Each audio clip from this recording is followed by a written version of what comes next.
Hello दोस्तों, आप सभी का स्वागत है आपके अपने यूट्यूब चैनल मिस्टर जी के राजीव में। तो अभी आपका सेशन चल रहा था इंडियन ज्योग्राफी का। इसमें हमने लेसन 2 कल शुरुआत किया था। इस लेसन का नाम क्या है, इस चैप्टर का नाम है India's zoologic structure, means Bharat की भूगर्भिक संरचना।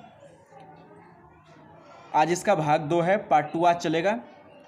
तो कल मैं आप लोग को बता दिया था आर्कियन क्रम की चट्टानें कैसे था, इसमें क्या हुआ था, इसकी जानकारी मैं आपको कल एक्चुअली दे दिया था। आध कल्प को हमने 2 पार्ट में डिवाइड किया, एक आर्कियन एंड दूसरा Precambrian era. Okay, Archaean era and Precambrian era. Okay, तो इस टाइम में जो चट्टानें प्राप्त हुई उसे हम लोग आर्कियन क्रम की चट्टानें में रखा। आज हम बात करेंगे किसकी, धारवाड़ क्रम की चट्टानें।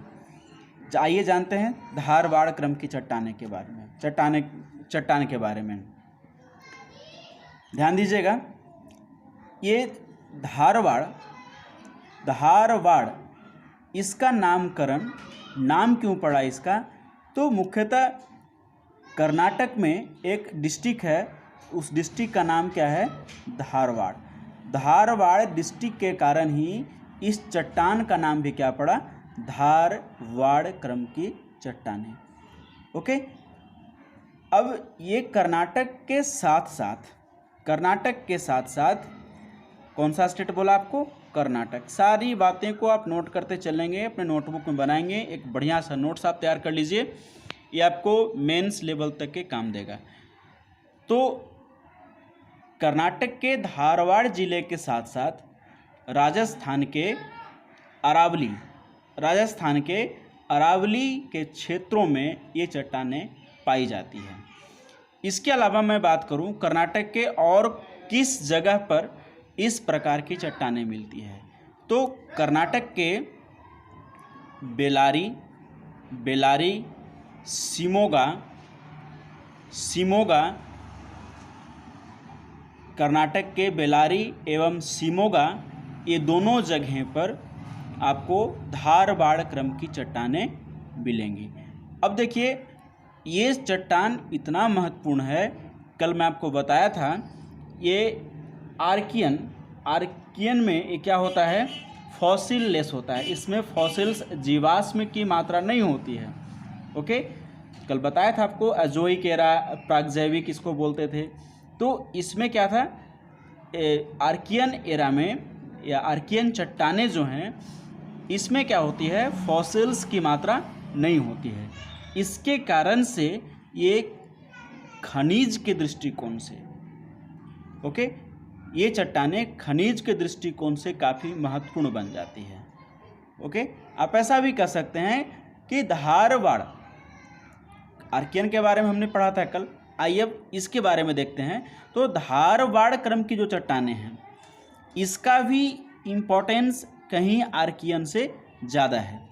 तो धारवाड़ क्रम की चट्टानें में आप इसे भी समृद्ध मान सकते हैं और आर्थिक दृष्टिकोण से यह बहुत ज़्यादा समृद्ध है। भारत में जितनी भी धातुएं पाई जाती है, वो लगभग सभी की सभी धातुएं इस धारवाड़ क्रम की चट्टाने में पाई जाती है। जैसे एग्जाम्पल मैं आपको दूं, कल हमने बताया था आर्कियन में क्या मिला था, गोल्ड मिला था, आयरन मिला था। इसमें भी क्या मिलेगा आपको, गोल्ड मिलेगा, क्योंकि मैं आपको बताया था ये आर्कियन प्री पैलेजोइक से निकला आपका आर्कियन, और आर्कियन का ही ये पार्ट है क्या, धारवाड़। मीन्स इससे कुछ ही दिनों के बाद क्या हुआ, धारवाड़ क्रम की चट्टानें निर्मित हुई। तो बिल्कुल ये दोनों में बहुत छोटा सा डिफरेंस है। तो इसके अंदर भी क्या मिलेगा, गोल्ड मिलेगा, सोना मिलेगा, आयरन मिलेगा, और क्या मिलेगा, मैंगनीज मिलेगा, जिंक मिलेगा, कॉपर मिलेगा, टंगस्टन मिलेगा। ओके, सिल्वर की मात्रा इसमें होती है और क्या मिलती है, क्रोमियम की मात्रा भी पाई जाती है। क्या क्या मिलेगा, सोना, लोहा, मैंगनीज, जिंक जस्ता बोलते हैं, तांबा, टंगस्टन, चांदी और क्रोमियम, ये सभी धातुएं मुख्य रूप से धारवाड़ क्रम की चट्टानें में पाई जाती हैं। हाँ, अब एक बात और जान लेते हैं, भारत में सोने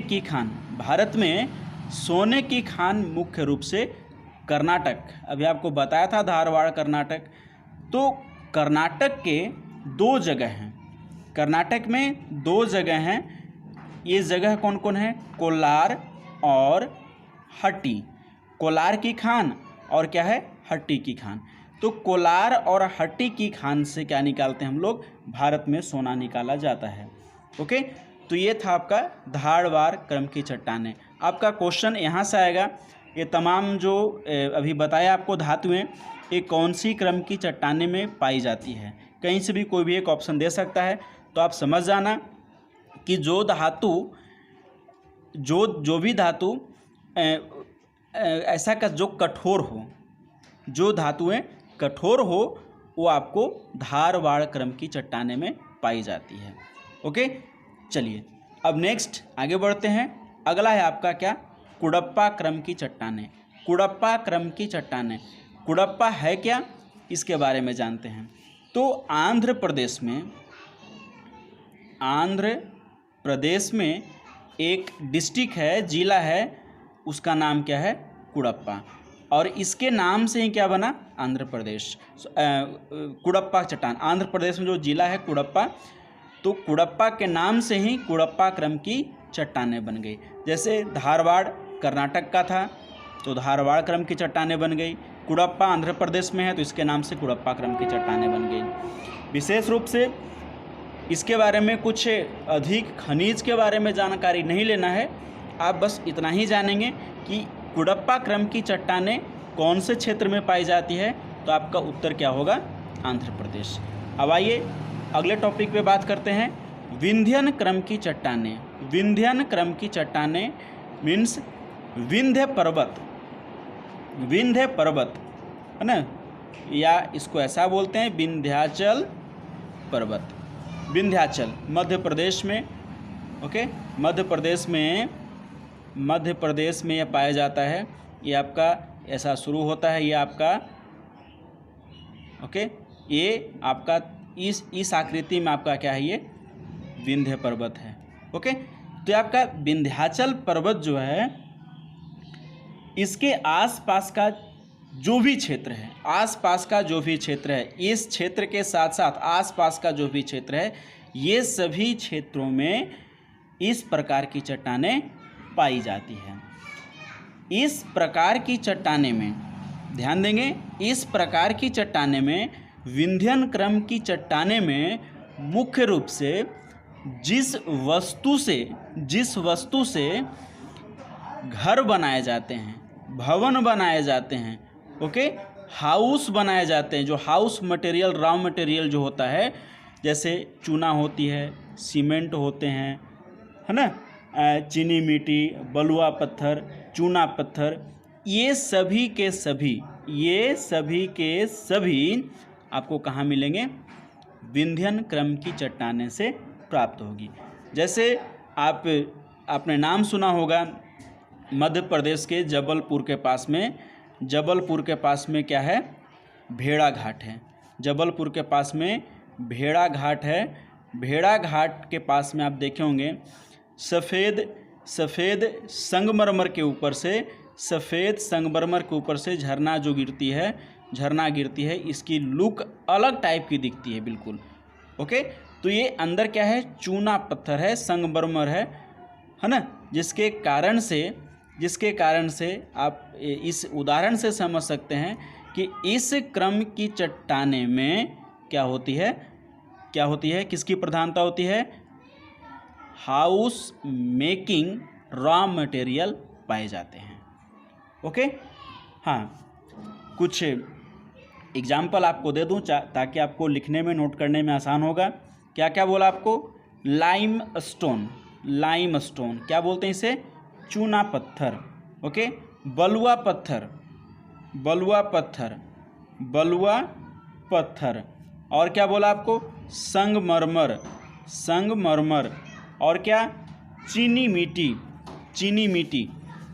ये सभी के सभी चीनी मिट्टी का बर्तन बनाया जाता है। ये सभी के सभी लाइमस्टोन, बलुआ पत्थर, संगमरमर, चीनी मिट्टी, ये सभी आपको विंध्यन क्रम की चट्टाने में आपको प्राप्त होगा। ओके, चलिए और आगे बढ़ते हैं। भारत में दो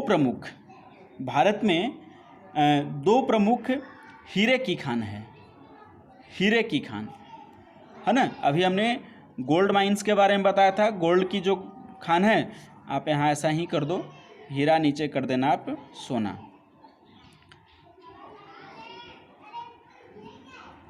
डायमंड और आप यहाँ कर दो गोल्ड। तो गोल्ड के लिए आपको क्या बताया? कोलार, और दूसरा क्या बताया? हट्टी। उसी तरह से हीरा के लिए दो जगह फेमस है भारत में। एक एमपी में, मध्य प्रदेश में क्या है? मध्य प्रदेश में पन्ना, मध्य प्रदेश में पन्ना। आपने ये गाना सुना होगा ना, हीरा की तमन्ना है कि पन्ना मुझे मिल जाए, है नहीं? तो ये हीरा आपको कहाँ मिल रहा है? मध्य प्रदेश के पन्ना के खान से प्राप्त होता है। और दूसरा कहाँ मिलेगा आपको? आंध्र प्रदेश, आंध्र प्रदेश में आपको गोलकुंडा, गोलकुंडा, आंध्र प्रदेश में आपको गोलकुंडा, ये दो जगह से क्या निकाले जाते हैं? हीरा निकाले जाते हैं। सोना आपको कोलार और हट्टी कर्नाटक में प्राप्त हुआ था। ओके, तो हम ऐसा अनुमान लगा सकते हैं। अब यहाँ पे मैं आपको वापस रिवाइज कर दे रहा हूँ, एक कंफ्यूज बिल्कुल भी नहीं होना है कि मध्य प्रदेश में क्या था, आपको विंध्यन क्रम की चट्टानें हैं। अभी मैं क्या बताया आपको, आंध्र प्रदेश में भी मिल रहा है। इट मीन्स कहने का मतलब है कि इसके आसपास का क्षेत्र, थोड़ा हिस्सा आंध्र प्रदेश का भी जो है, वहाँ भी विंध्यन क्रम की चट्टानें पाई जाती हैं। ओके, तो ये आप इतनी सी बात याद रखेंगे। अब मैं आगे बता रहा हूँ आपको नंबर 5 नंबर देखते हैं क्या है। 5th नंबर पे आपका आ रहा है कौन सा? गोंडवाना, गोंडवाना क्रम की चट्टानें। ओके, आपने सुना होगा गोंडवाना लैंड, गोंडवाना क्रम की चट्टानें। देखिए गोंडवाना क्रम की चट्टानें क्या होता है। तो गोंडवाना क्रम की जो चट्टानें होती है, गोंडवाना लैंड जो होता है, ये मुख्य रूप से नदी घाटी क्षेत्रों में पाई जाती है। नदी घाटी क्षेत्रों में कहने का मतलब ये है कि ये आपका कोई पहाड़ है, पठार है। ओके, और इधर भी आपका क्या है? ये आपका पहाड़ या पठार है। इसके बीच से कोई भी नदी प्रवाहित हो रही है, कोई नदी प्रवाहित होती है ना। तो ये बीच में क्या है? नदी है। और इसके आसपास का जो क्षेत्र है, ये क्षेत्र जो हो गया, लंबी होगी काफ़ी, ये जो क्षेत्र हो गया, तो ये जो क्षेत्र है, इस क्षेत्र में गोंडवाना क्रम की चट्टानें पाई जाती है, गोंडवाना क्रम की चट्टानें पाई जाती है। जैसे उदाहरण के लिए मैं आपको एग्जाम्पल के लिए बता दूं, सबसे बड़ा उदाहरण क्या है? दामोदर नदी घाटी, दामोदर नदी घाटी। और क्या है? महानदी घाटी। और क्या है आपको? गोदावरी नदी घाटी। ओके, दामोदर नदी घाटी, महानदी घाटी और गोदावरी नदी घाटी। आइए जानते हैं इसके बारे में, यहाँ से क्या क्या कौन सी वस्तुएं प्राप्त होती है। गोंडवाना से हमने क्या यूज कर सकते हैं, वहाँ से कौन सी धातु को या अधातु को, तत्व को क्या हम प्राप्त करते हैं वहाँ से, इसके बारे में जानते हैं। तो सबसे इम्पॉर्टेंट बात, सबसे महत्वपूर्ण बात, आप थोड़ा भी यहाँ पे अपना दिमाग का इस्तेमाल कर सकते हैं। दामोदर नदी घाटी किसके लिए फेमस है? किसके लिए फेमस है? कोल माइंस के लिए फेमस है। मीन्स कोयला के लिए ये महत्वपूर्ण है। तो भारत में 98% क्या है? कोयला कोयला क्या होती है, गोंडवाना क्रम की चट्टान से ही पाया जाता है। गोंडवाना क्रम की चट्टान से पाया जाता है। भारत में 98%, 98% कोयला ये गोंडवाना क्रम की चट्टान से ही प्राप्त होता है। अभी आपको बताया हूँ गोंडवाना क्रम की चट्टानें कहाँ पाई जाती है, तो याद रखेंगे पठार या पहाड़, कोई भी क्षेत्र जहाँ से नदियों का क्या हो रहा है, नदी प्रवाहित हो रही है और इसके आसपास का जो क्षेत्र है उस क्षेत्र में क्या होते हैं, ये गोंडवाना क्रम की चट्टानें पाई जाती है। कुल मिलाकर के दामोदर नदी घाटी, महानदी घाटी और गोदावरी नदी घाटी, ये 3 नदी घाटी से ही भारत में 98% कोयला निकाला जाता है। शेष 2% कोयले का उत्पादन जम्मू एंड कश्मीर, जहाँ से आप देखे होंगे कारगिल का कुछ क्षेत्र है, कारगिल से दूसरे तरफ आप जाओ नॉर्थ ईस्ट स्टेट्स में आप चले जाएंगे, कुछ उधर से निकाले जा रहे हैं। ये मात्र कितना है, 2% क्षेत्र है जम्मू कश्मीर का, नॉर्थ ईस्ट स्टेट का, जहाँ से कोयला निकाला जाता है। बाकी का 98% कोयला ये 3 नदी घाटी अर्थात गोंडवाना क्रम की चट्टाने से निकाली जाती है। हाँ, अब और इम्पोर्टेंट बात ध्यान देंगे। दूसरा इम्पोर्टेंट फैक्ट क्या है, सबसे महत्वपूर्ण फैक्ट है ये कि 100% कोयले के बारे में आपको जानकारी दिया। ये 98